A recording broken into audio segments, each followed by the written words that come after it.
Powered by Mangaldeep, प्रार्थना की महक प्रार्थना के बाद भी। सेंसोडेंट के टूथ का करंट गॉन तो लाइफ का करंट ऑन।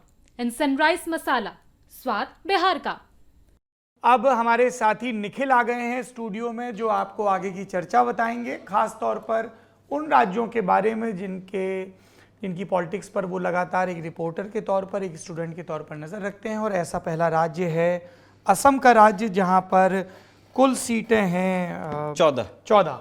देखिए जहाँ मुझे देखनी पड़ रही है कि 13 14 है, 14 सीटें हैं। और इमंता का दावा है, इमंता विश्व शर्मा वहाँ के सीएम है, हमसे उन्होंने इंटरव्यू में बातचीत की थी कि हम 13 सीटें जीत सकते हैं, ये उनका दावा है जी। हमारा पोल प्रोडक्शन क्या है आपको बताएंगे निखिल।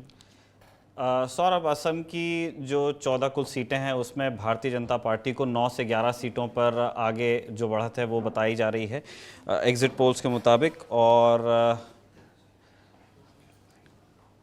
कांग्रेस का जो आंकड़ा है वो 2 से 4 तक रह सकता है। असम गण परिषद, जो कि भारतीय जनता पार्टी की एक सहयोगी पार्टी है, उसे 1 सीट देते हुए एग्जिट पोल्स दिखा रहे हैं। और यूपीपीएल को भी 1। अब इसमें आप ये देखेंगे कि यूपीपीएल और एजीपी, ये दोनों भारतीय जनता पार्टी के एलाइज हैं, ये दोनों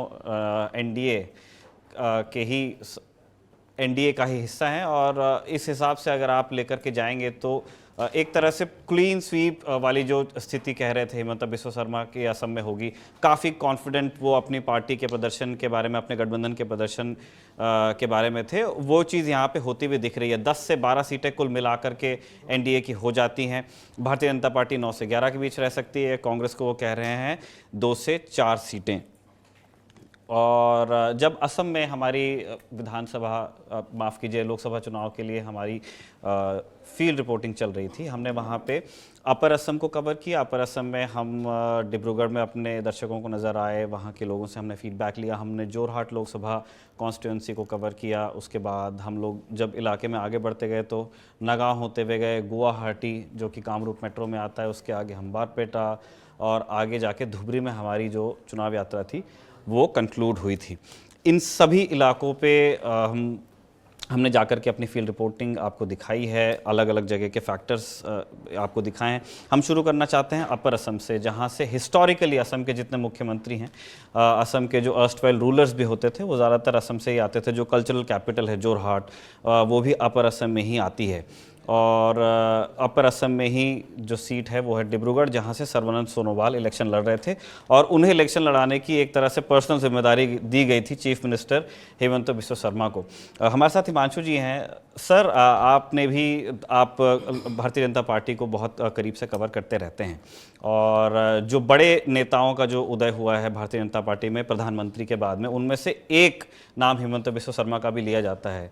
उन्हें कोई मतलब जो उनके समर्थक हैं, उनके चाहने वाले, वो prime minister of north east भी बोल देते हैं। क्या आप उस ब्रीफिंग के बारे में हमारे दर्शकों को बता सकते हैं कि जो गृह मंत्री अमित शाह की ओर से या प्रधानमंत्री की ओर से हेमंत बिस्वा शर्मा को किस तरह के इंस्ट्रक्शंस थे? उनको अपने सूबे में तो इलेक्शन लड़ना ही था, जो सबसे बड़ा सूबा है नॉर्थ ईस्ट का, और बाकी जगह भी, क्योंकि उन्होंने ज़्यादातर गठबंधन में बाकी सीटें दी हैं। किस तरह की ब्रीफिंग थी? क्या इस तरह की जानकारी हम अपने दर्शकों को दे सकते हैं? मुझे लगता है निखिल की सबसे बड़ी चीज़ है जो हेमंता के लिए आप कह रहे हैं, उनको नॉर्थ ईस्ट का अमित शाह कहा जाता है जी। और यही कारण है कि हेमंता बिस्वा शर्मा जो हैं वो पार्टी के संकट मोचन है। जब जब पार्टी को नॉर्थ ईस्ट में संकट आता है तो हेमंता बिस्वा शर्मा जो है नजर आते हैं। ना सिर्फ अब नॉर्थ ईस्ट में, बल्कि कांग्रेस का कोई बड़ा नेता अगर भारतीय जनता पार्टी में आना चाहता है तो वो हेमंता बिस्वा शर्मा से पहले संपर्क कर लेता है, या हेमंता बिस्वा शर्मा उनको संपर्क कर लेते हैं। वो बहुत बार चीज़ें साधने में बड़े इंपॉर्टेंट रोल अदा करते हैं। एक रोल मैं आपको बता देता हूँ, जब उपराष्ट्रपति पद के लिए चुनाव होना था और जगदीप धनखड़ को उम्मीदवार बनाया जाना था, जो अभी उपराष्ट्रपति हैं वर्तमान में, तो दार्जिलिंग में एक बैठक हुई थी। उस बैठक का सिर्फ एक फोटो आ पाया था जिसमें ममता बनर्जी, हेमंता बिस्वा शर्मा और जगदीप धनखड़ तीनों बैठे थे। तो और उस बैठक के बाद आप देखिए कि उपराष्ट्रपति पद पर के लिए तृणमूल कांग्रेस ने जो है वो इंडिया ब्लॉक के उपराष्ट्रपति पद के जो कैंडिडेट थे उनको समर्थन नहीं दिया था जी। उन्होंने उस पर एब्सटेन किया।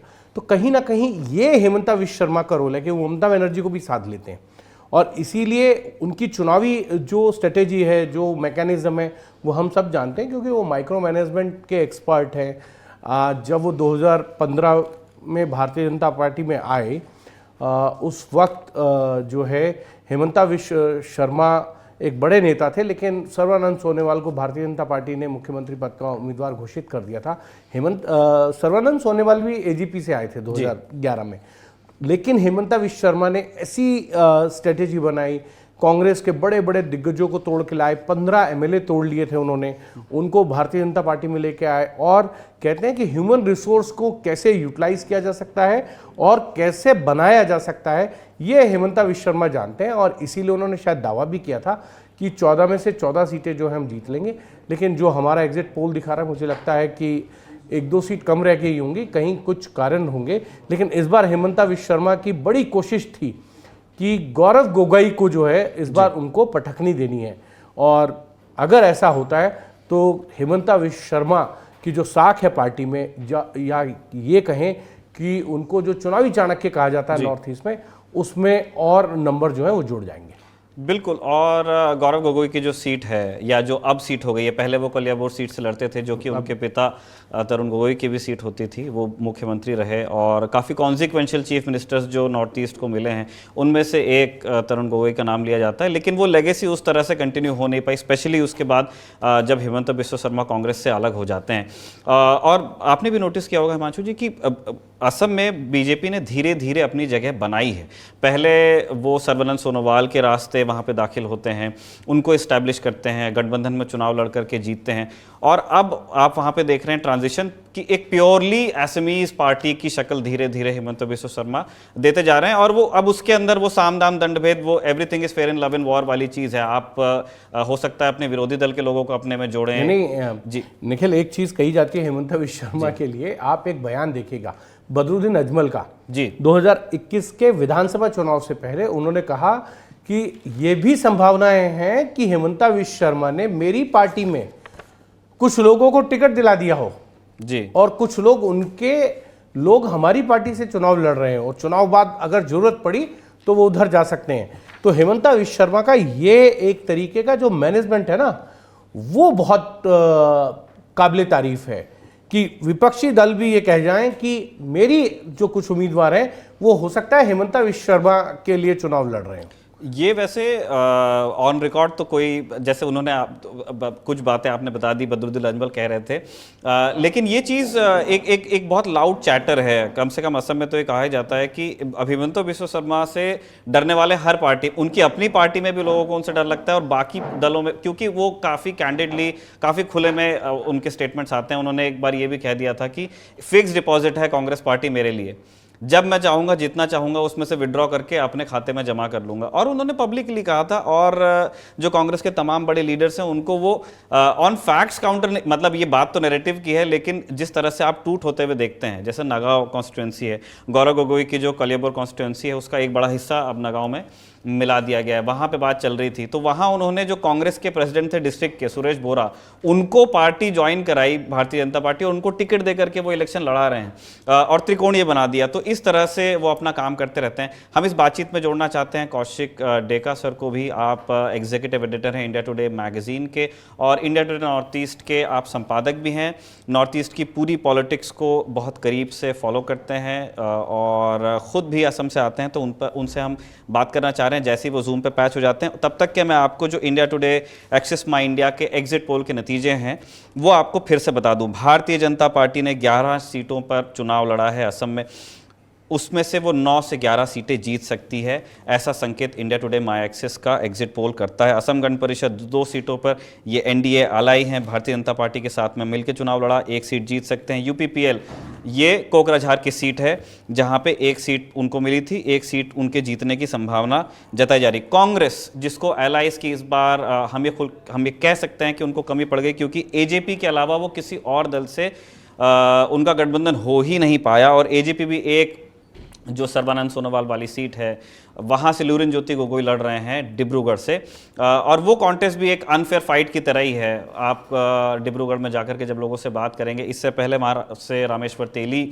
सांसद थे लोकसभा के, भारतीय जनता पार्टी के ही MOS हैं गैस मंत्रालय में, उनकी जगह पे इस बार सर्बानंद सोनोवाल को लिया गया, क्योंकि दर्शक याद करेंगे कि जो पिछले विधानसभा चुनाव थे वो एक ब्लडलेस कू हमने असम में होते हुए देखा। सर्बानंद सोनोवाल सेंटर में आए राज्यसभा के रास्ते, हिमंत बिस्वा शर्मा वहाँ के चीफ मिनिस्टर हो गए, तो अब उनको लोकसभा के रास्ते वापस केंद्र की राजनीति में लाया जा रहा है। तो इन सारी बातों पे कौशिक डेका हमसे जुड़ गए हैं। स्वागत है सर ललन टॉप की इस बातचीत में। सर, एग्जिट पोल के रिजल्ट्स आप देख रहे हैं, हमारी आपसे कुछ दिन जब असम में पिछले फेज के चुनाव हुए थे तब भी आपसे बात हुई थी।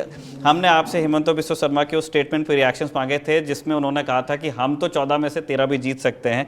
एग्जिट पोल के रिजल्ट्स भी 12 तक तो बता रहे हैं। मैंने आपको कहा था उस समय ही कि बीजेपी को 11 तो कम से कम मिलेगा और हो सकता है 13 भी पहुंच जाए, 12 भी पहुंच जाए। ये इसलिए क्योंकि जो करीमगंज के सीट है और इधर नौगांव के सीट है, ये दोनों ही मुस्लिम मेजॉरिटी सीट्स है और वहाँ पे बीजेपी ये उम्मीद कर रहे हैं कि कांग्रेस और यूडीएफ के बीच में जो घमासान हो उसमें मुस्लिम वोट स्प्लिट हो जाए और हिंदू वोटों के कंसोलिडेशन होके बीजेपी को सीट मिल जाए। संभावना है कि करीमगंज का सीट मिल ही जाए बीजेपी को, लेकिन नौगांव मुश्किल है। नौगांव में खुद डॉक्टर हिमंत बिस्वा शर्मा वो इतने एंथुजियास्टिक नहीं है नौगांव सीट को लेके, लेकिन उनके पार्टी के कई सारे जूनियर लीडर्स ये बोलते हैं जो नौगांव से आते हैं कि हो सकता है 10-15% मुस्लिम लोग भी बीजेपी को वोट दे, और अगर ऐसा हो जाता है तो ये सीट भी बीजेपी को मिल सकता है। लेकिन मेरे हिसाब से वो संभावना कम है, तो 11 और 12 सीट लगभग तय है। सबसे इंटरेस्टिंग बात इस बार असम में होगा कि धुबरी जो सीट है, एयूडीएफ का जो सीट है, एयूडीएफ के हेड बदरुद्दीन अजमल वो लगातार जीतते आ रहे थे और इसमें कांग्रेस के रकीबुल हुसैन जो आते हैं समागुरी से नौगांव डिस्ट्रिक्ट में, वो जाके इस बार उस सीट से कॉन्टेस्ट किया और सभी सोच रहे थे कि ऐसा क्यों किया। बदरुद्दीन एक बहुत ही शक्तिशाली नेता है, धुबरी में उनके पकड़ है, लेकिन अब जो अनुमान लगाया जा रहा है और जो ग्राउंड रिपोर्ट्स आ रहे हैं, ये संभावना है कि रकीबुल हुसैन धुबरी से जीत जाए। अगर वो हो जाता है तो कांग्रेस को 2 सीट मिलना, नौगांव और धुबरी, ये दोनों सीट लगभग तय है। आपने जिक्र किया था गौरव गोगोई की सीट की, वहां पे पहले से मैंने जब हमारी लास्ट डिस्कशन हुए थे, मैंने आपको कहा था कि वहां पे हिमंत बिस्वा शर्मा के हारने की संभावना कम है। मैंने हिमंत बिस्वा शर्मा इसलिए कहा क्योंकि असम में इस बार जो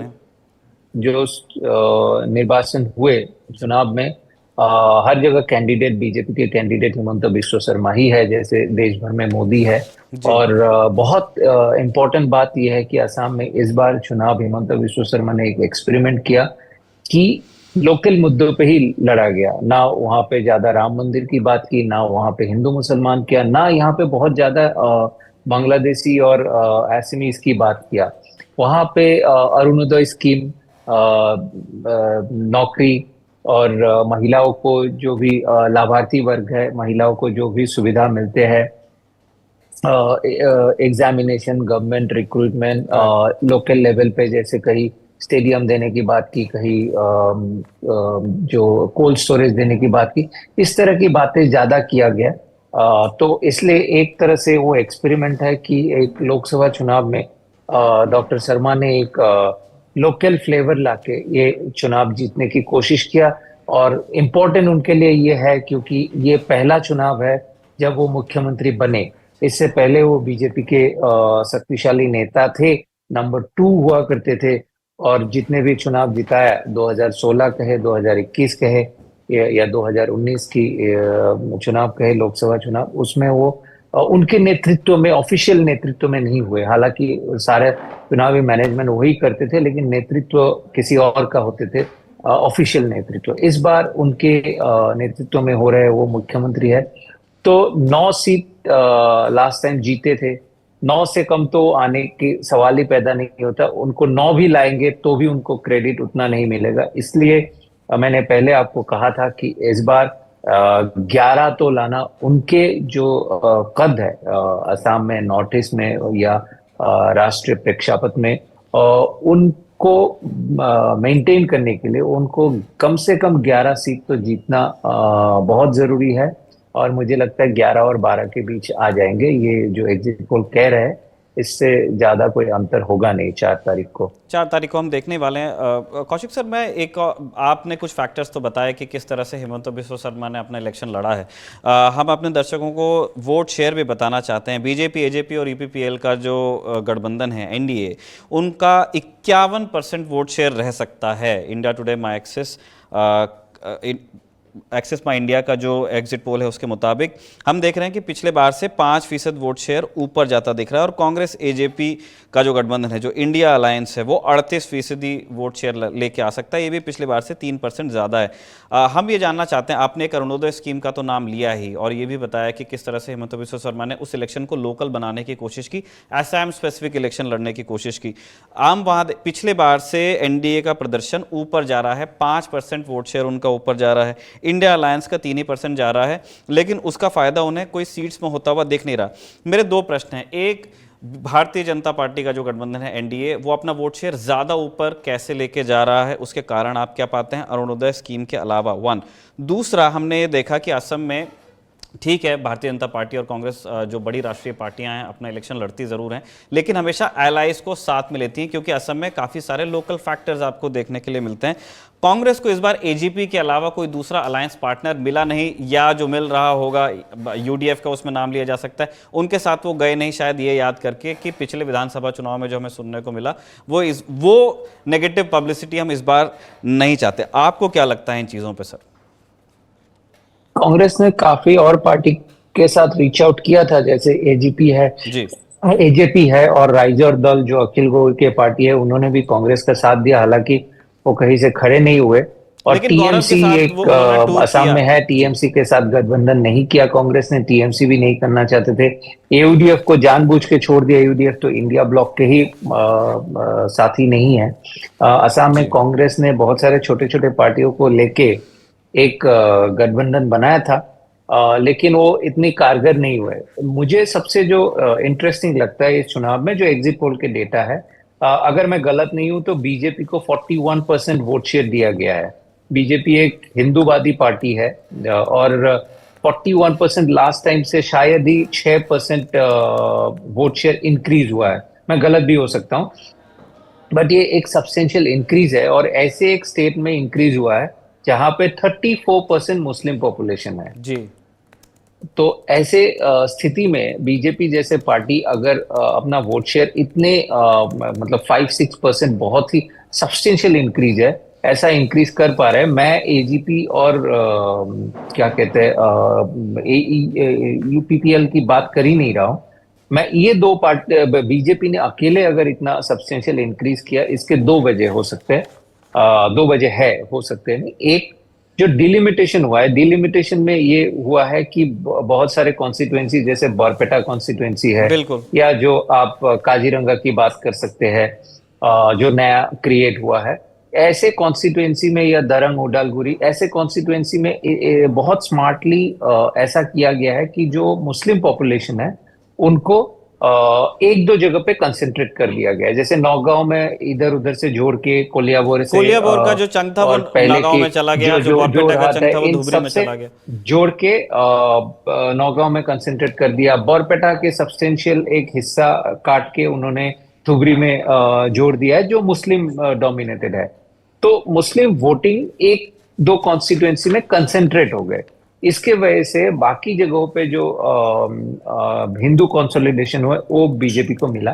साथ में दूसरी वजह मुझे लगता है, जो बीजेपी के बहुत सारे ग्राउंड वर्कर्स ये क्लेम कर रहे हैं कि जैसे नौगांव में या कई जगहों में ये जो स्कीम्स है, लाभार्थी स्कीम्स है, और हिमंता बिस्वा शर्मा के जो वो सामने से बोलते हैं मुझे मियाँ वोट नहीं चाहिए, वो नहीं चाहिए, लेकिन एक जो पर्सनल आउटरीच है उसके वजह से, क्योंकि जो लाभार्थी स्कीम्स है वो कांग्रेस के समय से भी ज्यादा इस समय मुस्लिम लोगों को, खासतौर से जो मुस्लिम्स ऑफ इमिग्रेंट ओरिजिन है, उनको मिल रहे हैं। इसके वजह से मैं हैरान नहीं होऊंगा अगर वहां से भी 10-15% वोट शेयर, 10 मुस्लिम्स के वोट्स बीजेपी को मिल जाए। और हो सकता है यही दो वजह मिलके मुझे लगता है बीजेपी के सब्सटेंशियल इंक्रीज हुए हैं। वही फायदा एजीपी को भी हुआ है। एजीपी ने बरपेटा से कॉन्टेस्ट किया है, या यूपीपीएल जो इनफैक्ट यूपीपीएल एक ऐसी पार्टी है, मुझे लग रहा था क्योंकि काफी एंटी इनकम्बेंसी था कि अगर यूपीपीएल कोकराझार जीत रहे तो इसकी एक ही वजह है, वो हिमंता विश्व शर्मा के पॉलिटिकल मैनेजमेंट। क्योंकि वहां से भी, कोकराझार से भी मुझे जहां तक लगता है थोड़ा बहुत इन्होंने जो मुस्लिम डोमिनेटेड सीट्स है, एरियाज है, उनको हटा के थोड़ा दरंग उदालगुरी में लगाया गया है। तो ये जो डिलिमिटेशन प्रोसेस और मुस्लिम के एक वर्ग, लाभार्थी वर्ग कह सकते हैं, वो थोड़ा बीजेपी को सपोर्ट करने की वजह से मुझे लगता है तीनों पार्टी को इसका फायदा हुआ है, बीजेपी को सबसे ज्यादा। मैं और प्रशांत सर वहाँ पे टूर कर रहे थे, तब हमने भी ये देखा कि असम का इलेक्शन इन्हीं 3-4 चीज़ों के इर्द गिर्द है। CANRC जिसको काफ़ी मुद्दा बनाने की कोशिश की इंडिया अलायंस ने, वो आपको फील्ड पे नहीं दिखता है। ये अब एक ऐसा विषय है जिसके ऊपर कॉलेज में अगर आप जाएंगे, स्टूडेंट से बात करेंगे तो वो बहुत पैशनेटली रिएक्ट करते हैं, लेकिन क्या वोटर बिहेवियर इससे अफेक्ट होता है, हमें ऐसा खास लगा नहीं। दूसरा हमने ये देखा कि जो समुदायों के आधार पर जिस तरह मतों का विभाजन होता है, स्पेशली अपर असम में T ट्राइब्स थे, एक ज़माना था जब मान के चला जाता था कि ये कांग्रेस के फेथफुल वोटर्स होते हैं। वो अब एक पूरी तरह से उस चीज़ ने एक बदलाव को देख लिया है। आप जितने बड़े T ट्राइब लीडर्स को अब आज आप उनके नाम लेंगे, वो सब के सब आज के डेट में भारतीय जनता पार्टी में, चाहे वो रामेश्वर तेली हो, चाहे वो कमाका तासा हो, चाहे वो रूपज्योति कुर्मी हो, जिनके उनके पेरेंट्स भी T ट्राइब्स के होते थे। और हमने देखा है कि T ट्राइब्स में भी आप जाकर के जब लोगों से बात करेंगे तो वो वोट सिर्फ इस चीज़ का नहीं है कि हमारे लीडर्स यहाँ पे आ गए हैं। जो एक जातीय अस्मिता का वोट होता था, अब वो लाभार्थी का वोट बन गया है।